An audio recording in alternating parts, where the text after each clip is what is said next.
Hello दोस्तों, मैं हूं मनीष चौरसिया और आप देख रहे हैं फैक्ट अफेयर्स। सुप्रीम कोर्ट द्वारा राहुल गांधी को लेकर एक फैसला सुनाया गया है, जिसमें गुजरात हाई कोर्ट द्वारा राहुल गांधी के डेफेमेशन केस में एक फैसला सुनाया था, जिसमें उनको संसद से डिस्क्वालीफाई कर दिया गया था और उनको 2 साल की सजा हुई थी, जिससे सुप्रीम कोर्ट ने उस पर रोक लगा दी है।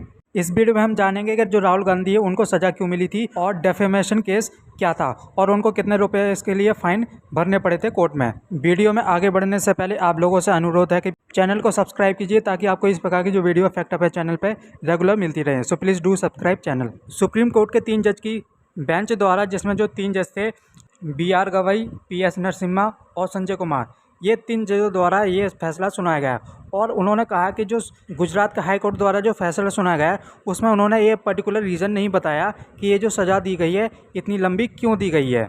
इसलिए जो राहुल गांधी को सज़ा दी जा रही है उसमें उन्होंने कमी कर दिया और दोबारा वो पार्लियामेंट के लिए उनका जो रास्ता है वो साफ़ हो गया है। अब हम जानते हैं कि जो डेफेमेशन केस है वो क्या है और क्यों राहुल गांधी को जो पार्लियामेंट है उससे डिस्क्वालीफाई किया गया था। राहुल गांधी द्वारा 2019 में कोलार, जो कर्नाटक में पड़ता है, वहाँ पे एक स्पीच दी जा रही थी, जिसमें उन्होंने कहा कि जितने भी मोदी सरनेम के लोग होते हैं वो चोर होते हैं। अब हम जानते हैं कि राहुल गांधी द्वारा ऐसा क्यों कहा गया था। कुछ ऐसे मोदी सरनेम के लोग हैं जो बैंकों का बहुत सारा पैसा लेके विदेशों में भाग गए हैं, जिसके चलते उन्होंने कहा था कि जितने भी मोदी सरनेम के लोग होते हैं वो चोर होते हैं। जिसमें हम बात करते हैं नीरव मोदी है, ललित मोदी है, कुछ इस प्रकार के व्यक्ति इसमें शामिल हैं, जिसके चलते जो पुण्यस मोदी हैं उनके द्वारा राहुल गांधी के खिलाफ डेफेमेशन केस फाइल किया गया था। और उसके बाद जो डिस्ट्रिक्ट कोर्ट है गुजरात और राहुल गांधी के खिलाफ उसने एक फैसला सुनाया, उसको डिस्क्वालीफाई कर दिया गया था। उसके बाद जो हाई कोर्ट है उसने भी फैसला सुनाया था और कोर्ट के द्वारा राहुल गांधी को 2 साल की सज़ा सुनाई गई थी और 15,000 रुपये है उनको फाइन भरने के लिए कहा गया था। अब हम बात करते हैं कि ये जो सज़ा है किस आधार पर दी गई थी। IPC के सेक्शन 449 के द्वारा डेफेमेशन की जो सज़ा वो सुनाई गई थी और IPC के सेक्शन 500 के द्वारा पनिशमेंट और डेफेमेशन की जो सज़ा वो सुनाई गई थी।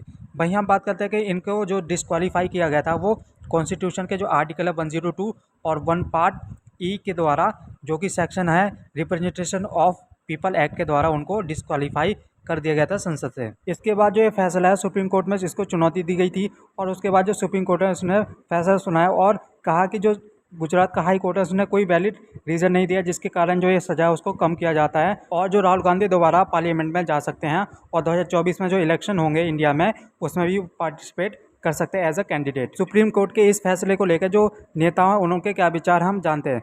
तो जो ममता बनर्जी है उनके द्वारा कहा गया है कि राहुल गांधी के पक्ष में ये जो फैसला सुनाया गया है उसका वो समर्थन करती हैं और जो ये फैसला है वो कॉन्स्टिट्यूशन की जो जीत है उसको वो बता रही हैं। वहीं हम बात करते हैं कि जो प्रियंका गांधी है उनके द्वारा कहा गया है कि जो सत्य है वो कभी नहीं छुपता और उन्होंने जो महात्मा बुद्ध है उनका एक कोट भी है वो भी कोटेड किया है, जिसमें उन्होंने कहा कि 3 चीज़ें ऐसी है जो कभी नहीं छुप सकती, जिसमें एक है सन, दूसरा है मून और तीसरा है सत्य जो कभी नहीं छुप सकता। और सुप्रीम कोर्ट द्वारा जो फैसला सुनाया है उसका वो वेलकम करती है और उन्होंने कहा कि ये सत्य की जीत है। राहुल गांधी का कहना है कि जो नफरत के खिलाफ जो मोहब्बत है उसकी जीत हुई है और उनका कहना है कि जो उनकी ड्यूटी है वो हमेशा चलती रहेंगी, यानी पहले की तरह ही वो रिमेन सेम रहेगी और उसमें कोई बदलाव नहीं होगा।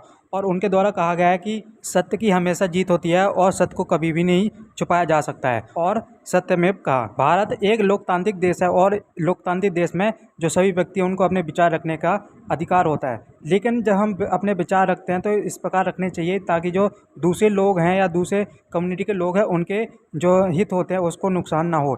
इसलिए जो स्वतंत्रता हमें मिली है उसका अच्छे प्रकार से प्रयोग करना चाहिए और हमारी स्वतंत्रता के द्वारा किसी व्यक्ति का अहित ना हो, ये भी ध्यान रखना चाहिए। इस वीडियो में इतना ही, मिलते हैं आपको नई वीडियो के साथ। अगर आपको वीडियो अच्छी लगी है तो चैनल को सब्सक्राइब कीजिए, ताकि आपको इस प्रकार की जो वीडियो फैक्ट अफेयर चैनल पे रेगुलर मिलती रहे। So please do subscribe.